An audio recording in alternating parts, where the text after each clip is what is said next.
మన Chiranjeevi vascular and multi speciality hospital దేశంలోనే best vascular and endovascular facilities and all multi speciality care. మీరు అన్నట్టుగానే ఉమా గారు, తులారాశి వారికి కనుక మనం చూసుకున్నట్లయితే శని వక్రించడం వల్ల ఎలాంటి మార్పులు చూస్తారు అండ్ అదే విధంగా ఏ విషయాల్లో వీరు జాగ్రత్తలు పాటించాల్సిన అవసరం ఉందంటారు? తప్పనిసరిగా అండి, తులారాశి వాళ్ళకి మనం తీసుకుంటే ప్రస్తుతము శని భగవానుడు ఎక్కడున్నారు? 6వ స్థానమైనటువంటి మీన రాశిలో రేవతి నక్షత్రం మీద సంచారం చేస్తున్నారు. ఇది ఎప్పటి వరకు ఉంటుంది? అక్టోబర్ 10వ తారీఖు దాకా శని రేవతి నక్షత్రం మీద ఉంటారండి. అక్టోబర్ 10 తర్వాత వెనక్కి అంటే ఉత్తరాభాద్ర నక్షత్రం మీదకి వెళుతూ ఉన్నారు.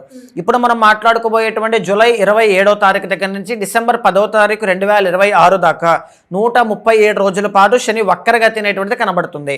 శని వక్రగతిలో ఎక్కడున్నారండి? 6వ స్థానంలో ఉన్నారు. 6వ స్థానము అంటే డైలీ రొటీన్, మీ శత్రువులు, మీ కెపాసిటీ, తర్వాత మీ శత్రువులు, మీ కెపాసిటీ, మీ అప్పులు, డెబ్ట్స్ అనమాట. తర్వాత వచ్చేసి మీ ఆరోగ్య సమస్యలు. సో ఇలాంటి వాటి మీద శని అనేటువంటి ఆయన యాక్చువల్లీ వెల్ ప్లేస్డ్ అండి, చాలా బాగున్నారు. 6వ స్థానంలో శని యోగదాయకమైనటువంటి ఫలితాలు ఇస్తూ ఉంటారు అనమాట. ఇప్పుడు నేను చెప్పేటువంటిది తులా రాశి వాళ్ళకి వర్తిస్తుంది, తులా లగ్నం వాళ్ళకి కూడా వర్తిస్తుంది. సో గమనించండి. అయితే శని అనేటువంటి ఆయన వక్రగతిలోకి వచ్చినప్పుడు ఎలాంటి ఛాలెంజెస్ అనేటువంటివి ఉంటాయి? శని వక్రగతిలో ఉన్నప్పుడు మీ ఆరోగ్యము అనేటువంటిది ఇంకా మెరుగుపడుతుంది అని చెప్పచ్చు.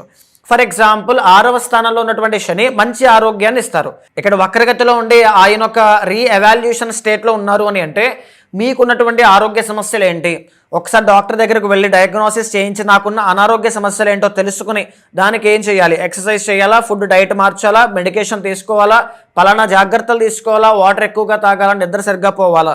సో ఇవి చేయాలి, నాకున్నటువంటి అనారోగ్య సమస్యలు నేను తగ్గించుకోవాలి. ఈ ఆలోచన మీద, మీ అనారోగ్య సమస్యల మీద మీరు వర్క్ చేయడం అంటే ఆ కష్టం అనేటువంటిది కనబడుతుంది. పూర్వం ఎప్పుడైనా సరే మీకేమైనా అనారోగ్య సమస్యలు ఉన్నట్లయితే మళ్ళీ ఈ టైంలో అవి మళ్ళీ తిరిగి వచ్చే అవకాశాలు ఉంటాయి. ఫర్ ఎగ్జాంపుల్ జ్వరములు కానీ, డయాబెటీస్ కానీ, డిస్క్ బల్జ్ కానీ, ఎందుకంటే శని వాతానికి సంబంధించిన ప్లానెట్ కాబట్టి డిస్క్ బల్జ్, సయాటికా, స్పాండిలైటిస్ కానీ, డైజెషన్ ప్రాబ్లమ్స్, తులారాశి అంటే పొట్ట ఇలాంటివి. ఆల్సో ఆడవాళ్ళకి ఈ యొక్క PCOS, థైరాయిడ్ లాంటి ప్రాబ్లమ్స్ కానీ వచ్చేటువంటి అవకాశాలు ఎక్కువగా ఉంటాయండి. మీన రాశి ఇండికేట్స్ పాదాలు, ఫీట్ అనమాట. సో ఆ అనారోగ్య సమస్యలు మళ్ళీ తిరిగి రావడం. సో ఈసారి ఎలాగైనా సరే ఈ అనారోగ్య సమస్యల్ని తగ్గించుకోవాలి అని దానికోసం మీరు వర్క్ చేయడం లాంటివి బలంగా కనబడతాయి. రెండోది ఏంటి అంటే శత్రువులు indicates not only physical enemies అండి. అంటే మీకు బయట కనిపించే సుబ్బారావు గారు, వెంకట్రావు గారు, ఈ వీళ్ళు మాత్రమే కాదు, మీలో ఉండేటువంటి అంతర్లీనంగా ఉండేటువంటి మీ కోపము, మీ బద్ధకము, మీ యొక్క నిర్లక్ష్యము, ప్రోక్రాస్టినేషన్ అన్నీ కూడా ప్రతిదాన్ని ఇక్కడతో నేను ఇంకా తీసేయాలి, నేను ఇక్కడ నుంచి చాలా డెడికేటెడ్గా వర్క్ చేయాలి, నాలో డిటర్మినేషన్ ఇంకా పెరగాలి, సో నేను మార్నింగే నిద్ర లేవాలి, జాగింగ్ చేయాలి, లేకపోతే నేను ఫోకస్డ్గా వర్క్ చేయాలి, మోటివేటెడ్గా ఉండాలి అనే ఆలోచన, ప్రతిరోజు భగవంతుడికి నేను అర్చన చేయాలి, మెడిటేషన్ ప్రాక్టీస్ చేయాలి, జపము చేయాలి, బ్రేక్ రాకూడదు, ఇలా అనమాట. సో మీ యొక్క అలవాట్ల మీద, మీ డైలీ రొటీన్ మీద మీరు ఒక కమాండ్ తెచ్చుకోగలుగుతారు. ఎందుకని? మీ యొక్క పాస్ట్ లైఫ్లో జరిగినటువంటి నష్టములు, ఇప్పుడు ఉన్నటువంటి పరిస్థితులు, కష్టములను చూసి ఇంకెలా కాదు, నేను ఇంకా లైఫ్లో ఏదో ఒకటి చేయాలి, కష్టపడాలి, ఇంకా ఇక్కడి నుంచి నేను పట్టుకుంటే ఆ పని పూర్తి అయిపోవాలంతే అని చెప్పి మీలో ఒక డెడికేషన్ స్టార్ట్ అవుతుంది. ఎన్ని రోజుల పాటు ఉంటుందంటారు ఇది? 137 రోజుల పాటు అమ్మ. 10వ తారీఖు డిసెంబర్ దాకా ఇది ఉంటుంది. అయితే ఇంకొకటి అప్పుల విషయంలో కూడా అంతే సేమ్. ఈ అప్పులు అనేటువంటివి ఎందుకు వచ్చి ఉంటాయండి? 4th and 5th లార్డ్ కాబట్టి వ్యాపార రీత్యా, పిల్లలకి సంబంధించి, కెరీర్కి సంబంధించినటువంటి అప్పులు ఏవైతే ఉన్నాయో ఆ అప్పులు అనేటువంటివి ఇక్కడ నేను తీర్చేయాలి, ఇక నాకు ఎలాగైనా నేను కష్టపడాలి, తీర్చాలనే ఆలోచన మీద తులారాశి వాళ్ళ కంకణం కట్టుకునే విధంగా ముందుకు వెళుతూ ఉంటారమ్మా. ఈ 6వ స్థానంలో ఉన్నటువంటి శనిగ్రహ సంచారము యొక్క 3వ దృష్టి ఎక్కడ పడుతుందండి? వృషభ రాశి మీద పడుతుంది, which is 8th house from Libra, తులారాశి లేదా తులా లగ్నం నుంచి 8వ స్థానం అవుతుంది. అంటే దానివల్ల ఏముంటాయి? సడన్గా అంటే దానివల్ల ఏముంటాయి? ఆకస్మికమైనటువంటి మార్పులు మీ జీవితంలో సంభవిస్తాయి. అంటే జాబ్ లేదు, ఎందుకు? 6th ఇండికేట్స్ డైలీ రొటీన్, నిత్యం మీరు చేసే పని. మీరు నిత్యం చేసే పని ఏంటంటే మీ ఉద్యోగం. నేను నిత్యం చేసే పని ఆస్ట్రాలజీ, అది రీసెర్చ్ కానీ ఏదైనా కావచ్చు. సో ఆకస్మికంగా 8th ఇండికేట్స్ అన్ఎక్స్పెక్టెడ్, ఆకస్మికమైనటువంటి మార్పులు అనమాట. సో ఆకస్మికంగా మీకు ఏదైనా జాబ్ రావడం, ఆకస్మికంగా మీ అప్పులు తీర్చే మార్గం మీకు కనబడడం, ఆకస్మికంగా మీ హెల్త్ ప్రాబ్లమ్స్ సార్ట్ అవుట్ అయ్యేటువంటి మార్గం మీకు కనబడడం, లేదా హెల్త్ ఇష్యూస్ తగ్గిపోవడం. అండ్ ఆల్సో ఆకస్మికంగా మీరు 4th and 5th లార్డ్ అయినటువంటి శని 6thలో ఉన్నారు కాబట్టి ఏదైనా గృహయోగం, ఇల్లు కొనాలి అనుకుంటూ ప్రయత్నం చేస్తూ ఉంటారు. ఆ ఇల్లు అనేటువంటిది సడన్గా మీకు తారసపడ్డం, అది దొరకడం, ఇల్లు అమ్మాలి అనుకుంటుంటారు, అది తారసపడ్డం, పిల్లలకి సంబంధించిన విషయంలో, వారి యొక్క భవిష్యత్తు ప్రణాళికల విషయంలో ఒక అద్భుతమైనటువంటి మార్పులు చోటు చేసుకోవడానికి అన్ఎక్స్పెక్టెడ్గా మీకు ఒక దారి దొరకడం లాంటివి కనబడతాయి 8వ స్థానం కాబట్టి. కానీ 8వ స్థానము ఇండికేట్స్ లాట్ ఆఫ్ డిలేస్ అండి. అది వెంటనే జరగకపోవచ్చు. ఇప్పుడు జూలై దగ్గర అయితే స్టార్ట్ అవుతుందమ్మా, ఆగస్ట్ అయింది, సెప్టెంబర్ అయింది, ఎక్కడో నవంబర్ దగ్గర కూడా జరగవచ్చు, లేదా సెప్టెంబర్లో జరగవచ్చు, లేదా ఆగస్ట్ ఫస్ట్ వీక్లోనే స్టార్ట్ అయిన 10 రోజుల్లో జరగచ్చు. అష్టమము ఇండికేట్స్ అన్ఎక్స్పెక్టెడ్, ఎప్పుడు వస్తుంది అనేటువంటిది మనం చెప్పలేం.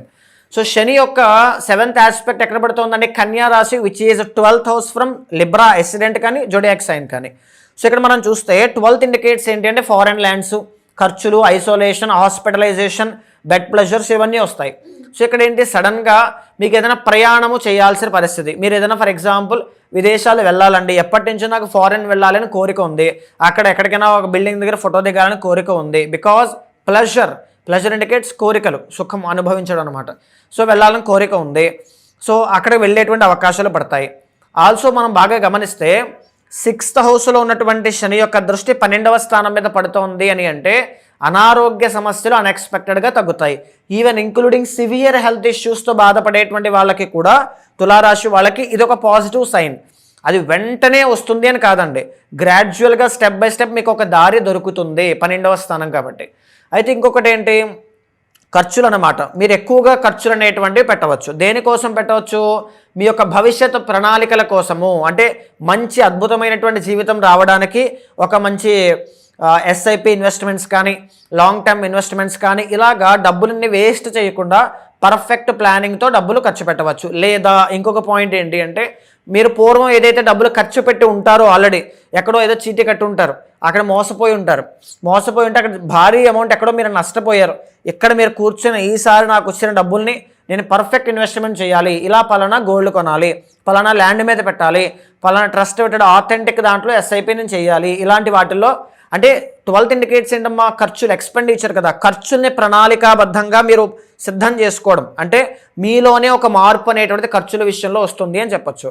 ఆల్సో ఇంకొక పాయింట్ ఏంటి, శని యొక్క 10వ దృష్టి 3వ స్థానమైనటువంటి ధనస్సు రాశి మీద పడుతుంది.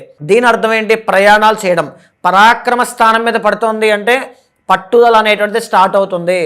ఎలాగైనా బిల్డ్ చేయాలి, ఇంకా కసిగా మీ యొక్క కృషిని బయటకు తీస్తారనమాట.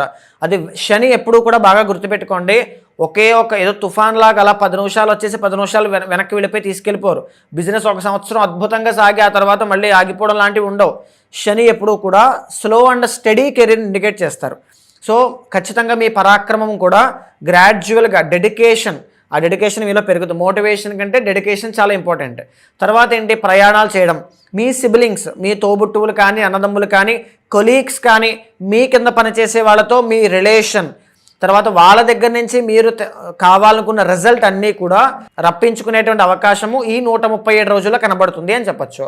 బట్ ఇప్పుడు నేను చెప్పిన ప్రతిదీ కూడా చాలా ఛాలెంజెస్తో, మీ పేషెన్స్ని టెస్ట్ చేసే విధంగా, చాలా కష్టములతో, ఎన్నో చిక్కులతో, ఎన్నో సవాళ్లతో కూర్చుని ఆలోచించి కష్టపడి రోజుల తరబడి చేస్తేనే అది అయ్యే విధంగా కనబడుతూ ఉంటాయి.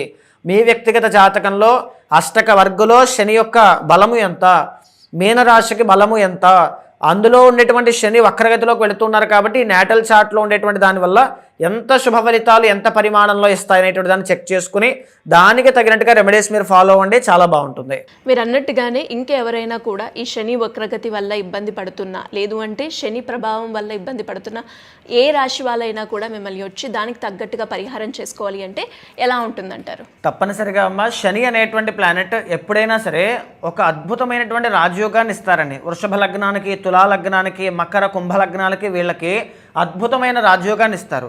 కానీ ఫలానా రాశికి ఇలా ఉంటుంది అని చెప్పేటువంటిది ఆ శని యొక్క ట్రాన్సిట్ ఏదైతే నడుస్తుందో దాని తాలూకు మీ యొక్క వ్యక్తిగత జాతకం కూడా దానికి సహకరిస్తే అద్భుతమైనటువంటి గ్రోత్ ఖచ్చితంగా 137 డేస్లో రీట్రోగ్రేషన్ వల్ల మీకు కలుగుతుందండి.